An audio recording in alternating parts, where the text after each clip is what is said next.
अब आ गया जी सिलेबस। बहुत सारे बच्चे बोलते हैं सर 4 ईयर का सिलेबस क्या है, 6 ईयर का सिलेबस क्या है। तो ये ऑफिशियल है, ये ऑफिशियल सिलेबस है आपका। तो सबसे पहले बात कर लेते हैं हम यहां पे syllabus for entrance test BSc honours agriculture या BFSc 4 year.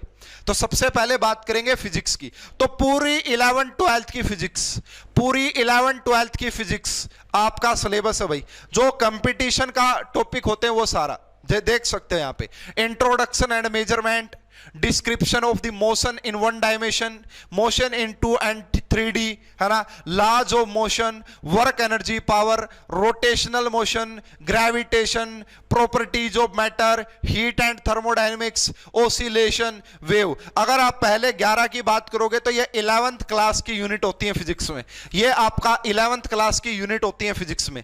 Electrostatic, current, electricity, thermal and chemical effect of current, magnetic effect of current, magnetism, है ना, ऑप्टिक्स, ये सब जो पार्ट है ये 12th। यानी कि 4 ईयर के लिए अगर आप बात करोगे, 4 ईयर के लिए बात करोगे या बीएफएससी के लिए बात करोगे तो पूरी फिजिक्स 11 12 की, ये आपका ऑफिशियल सिलेबस है, ये आपका ऑफिशियल सिलेबस है। उसके बाद केमिस्ट्री का सबसे बड़ा पोर्शन रहता है यहां पे जो लिखा गया है सिलेबस में। सबसे पहले देखो atoms, molecules, chemical, arithmetic, elements and there occurrence, जिसे हम मेटलर्जी बोलते हैं, metallurgy, state of matter 11th class की फिजिकल केमिस्ट्री का topic, atomic structure 11th class में पढ़ाया जाता है, पीरियोडिक प्रॉपर्टीज 11th क्लास में पढ़ाया जाता है, केमिकल बॉन्डिंग 11th क्लास में पढ़ाया जाता है, कार्बन एंड इट्स कंपाउंड, ये ऑर्गेनिक से जोड़ सकते हो, एनर्जेटिक, जो भाई थर्मोडायनेमिक्स में डिफरेंट जिसे हम थर्मोकेमिस्ट्री बोलते हैं वो हो गया, केमिकल इक्विलिब्रियम हो गया, रिडॉक्स रिएक्शन हो गई, है ना, rate of chemical reaction, chemical kinetics हो गया, है ना। कहने का मतलब यह है 11th and 12th का पूरा कंपटीशन का सिलेबस है। 11th and 12th पूरा कंपटीशन का सिलेबस आ गया, है ना। Chemistry of non metal 1, non metal 2, जो मेन एस ब्लॉक हो गए, पी ब्लॉक हो गए, हाइड्रोजन हो गया, डी ब्लॉक हो गए, कोऑर्डिनेशन कंपाउंड हो गया, structure and shape of hydrocarbons, ये ऑर्गेनिक केमिस्ट्री में जो हाइड्रोकार्बन टॉपिक होता है वो।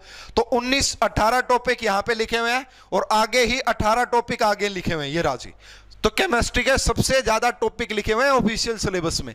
Molecules of life, atomic structure and bonding, solid state 12th, solution, thermodynamics, electrochemistry, chemical kinetics, ये फंक्शनल ग्रुप ऑर्गेनिक केमिस्ट्री आ गई, है ना। यहां पे रिप्रेजेंटेटिव एलिमेंट्स आ गए, ट्रांजिशन मेटल आ गई इंक्लूडिंग लैंथेनाइड्स, ऑर्गेनोमेटालिक केमिस्ट्री आ गई, कोऑर्डिनेशन केमिस्ट्री आ गई, न्यूक्लियर केमिस्ट्री आ गई, सिंथेटिक एंड नेचुरल पॉलीमर्स आ गए, सरफेस केमिस्ट्री आ गई, बायोमॉलिक्यूल्स आ गए, बायोलॉजिकल प्रोसेस आ गए, केमिस्ट्री इन एक्शन।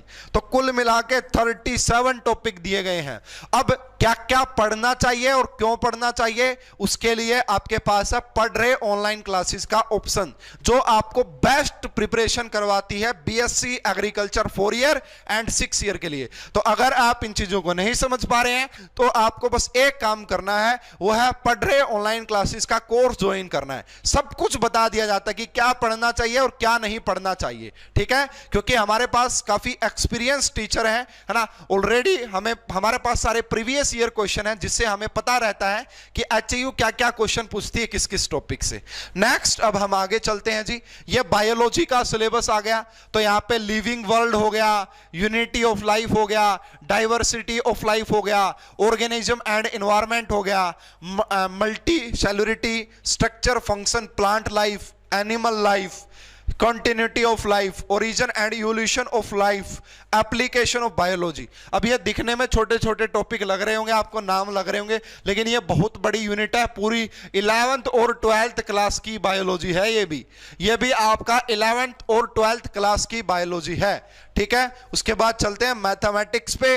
मैथमेटिक्स में भी पूरा सेट्स हो गए भाई, complex number, quadratic equation, sequence series, statics, permutation, combination, mathematical induction, linear programming, exponential, trigonometry, circle, conic section. ये पहले 12 टॉपिक आपका जो है वो 11th क्लास के मैथमेटिक्स के टॉपिक होते हैं, वो आपका 11th क्लास के मैथमेटिक्स के टॉपिक होते हैं। Matrix, vector, differential equation, integral, indefinite, definite सब आ गया, प्रोबेबिलिटी, ये सब 12th के होते हैं। तो मैथ में भी 11th प्लस 12th, मैथ में भी 11th प्लस 12th मिला दो आप, ठीक है। तो कहने का मतलब है 4 ईयर का जो सिलेबस है वो 11th और 12th की पूरी फिजिक्स, केमिस्ट्री, मैथ, बायोलॉजी का सिलेबस होता है, ठीक है। और इतना सिलेबस पढ़ने के लिए आपको काफी मेहनत भी करनी पड़ेगी। तो पढ़ रहे ऑनलाइन क्लासेस आपके लिए हेल्प करने को तैयार है। अब हम बात करते हैं भाई आपका बीएससी एग्रीकल्चर जो 6 ईयर का प्रोग्राम होता है उसका सिलेबस क्या है। यह भी ऑफिशियल सिलेबस है, तो यहां पे 6 ईयर लिखा हुआ है। सबसे पहले देखो, मैंने अभी बताया कि 60 क्वेश्चन एग्रीकल्चर के आते हैं। तो एग्रीकल्चर में क्या क्या पढ़ना है जी, तो देखो यहां पे knowledge of candidate in the vernacular language about the land measurement, है ना भाई। बिग्गा क्या होता है, कनाल क्या होता है, ये सारी चीजें शायद यही आती है लैंड मेजरमेंट में। Cultivation of various rabi and kharif field crops, fruits, vegetable crops, है ना। Classification of crops, manure and fertiliser, farm hand tools, implement and farm machinery, weed क्या होता है, weeds, irrigation, seeds, rural institute and programme, livestock production management, general agriculture and allied activities. तो कुल मिला के ये आपका एग्रीकल्चर का सिलेबस रहता है। इसके अलावा भी बहुत सारी एनिमल हस्बेंड्री से भी क्वेश्चन आते हैं, हालांकि यहां पे मेंशन नहीं किया गया है ना।